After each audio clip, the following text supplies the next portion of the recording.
In this video, we'll take a look at how we can use Levels' intelligent processors to help us analyse and address any problem areas occurring within this mixdown. We'll take a look at the headroom section, dynamic range, stereo field and bass space section. We'll also take a look at the presets on offer with Levels and how we can customise these according to the mixdown that we're trying to achieve.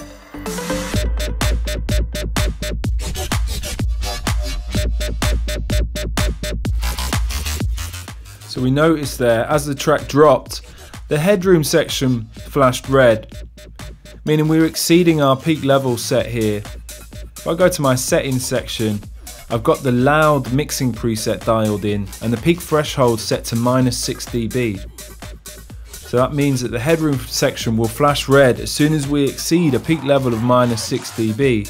So when we're creating mixdowns to send off to the mastering engineer, having headroom of around -3 to -6 dB will give the mastering engineer some nice space to work with to increase the loudness.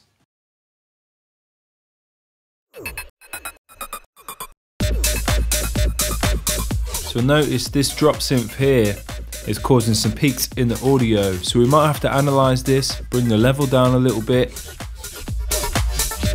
or increase the side chain, or apply some subtractive EQ, or failing that we could even try muting the drop synth for this section of the track to see if we can free up some headroom here. And we have actually increased it by about 2 dB. It might be an idea to maybe drop that synth out of that section of the track and introduce it in the next section where we don't have all those bass sounds.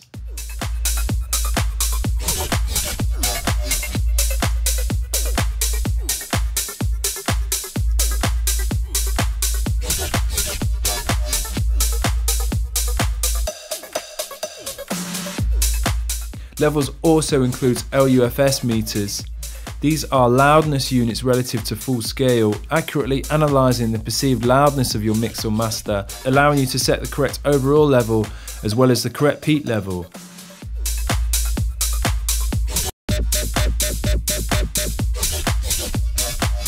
For mixing, Levels recommends an LUFS level of -16 for short term and -14 for integrated.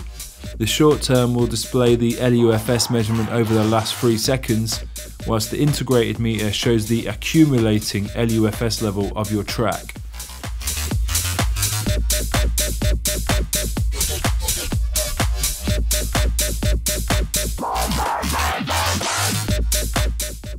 So we can probably go a bit louder here. The problem is we're actually going to exceed our headroom peak level.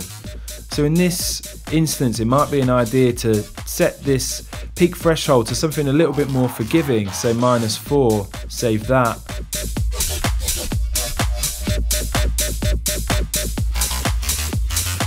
And then go into our mixer and highlighting all the tracks, maybe bringing up the level slightly.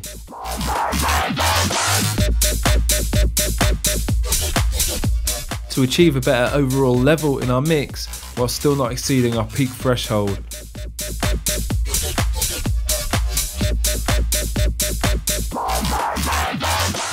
Now let's take a look at the stereo field section of Levels.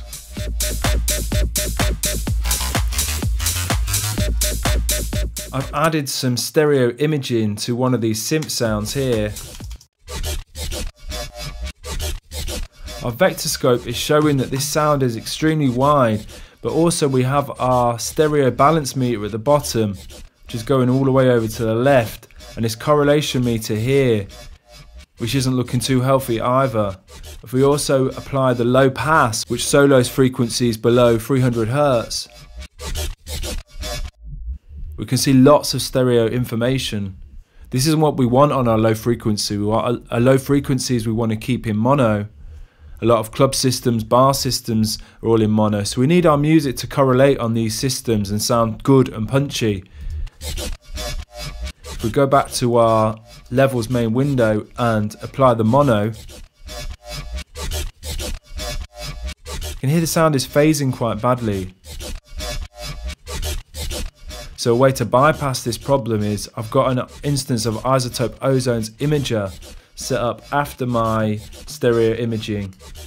And if I unmute this, I've actually taken the bandwidth down to -100 for all the frequencies below 400 Hz, putting them into mono. Now when we apply our low pass, we can see things are healthy and where they should be for the low frequency in our project.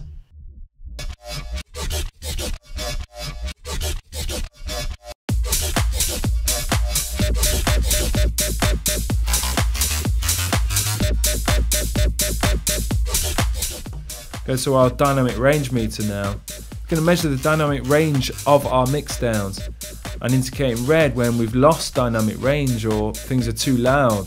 In this instance, it might be an idea to go back to some of the tracks in your project, maybe take down the compression, or if you have some master or bus compression applied to the mix, then maybe dial that back. If I add this limiter onto the master, you can see the dynamic range is reduced dramatically, it flashes red. It's important to have good dynamics in your mixdown to add energy, tension, drama, taking the energy down and up in sections. Levels gives you a good indication of when your dynamic range is being reduced, so then you can go and address those issues in the mix.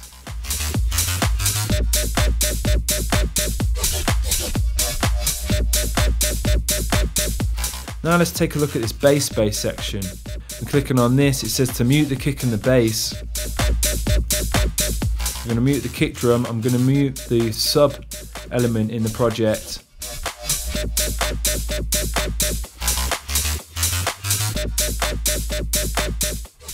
And it's telling us where we're exceeding the frequency threshold. We don't want our sub and our kick are the only elements we want in that low frequency range, but we're having lots of low frequencies from maybe one or two of the bass sounds. And it's a very good and quick way of analysing this. So look at this drop bass here, maybe if I solo that, I can see that's got lots of low frequency, so let's load an EQ now. Sweep off that low frequency. It's not necessary that we would need to sweep all the way up here, just taking that low frequency element out.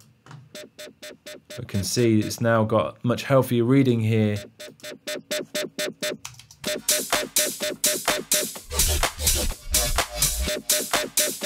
And that was the main offending culprit in that instance.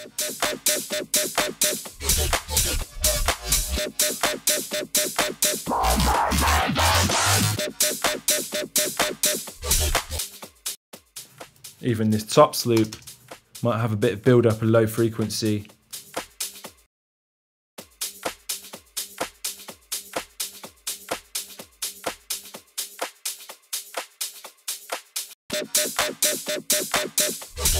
And that's just clearing away the low frequency area of our mix, making more space for the sub and the kick drum.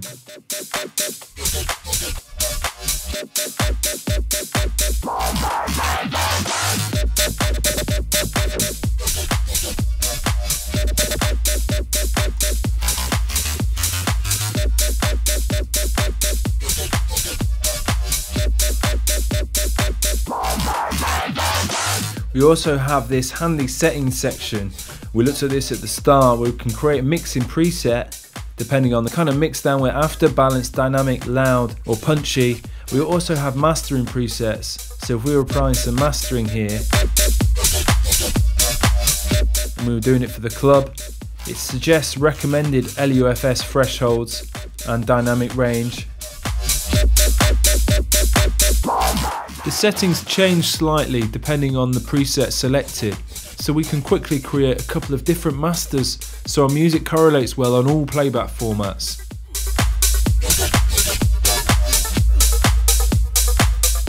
Running an instance of levels on the master output of your mix, or even individual channels or bus channels, can help identify those problem areas and help you to create a technically stronger mix or master. Levels by Master in the Mix and 29 Palms is available now at adsrsounds.com.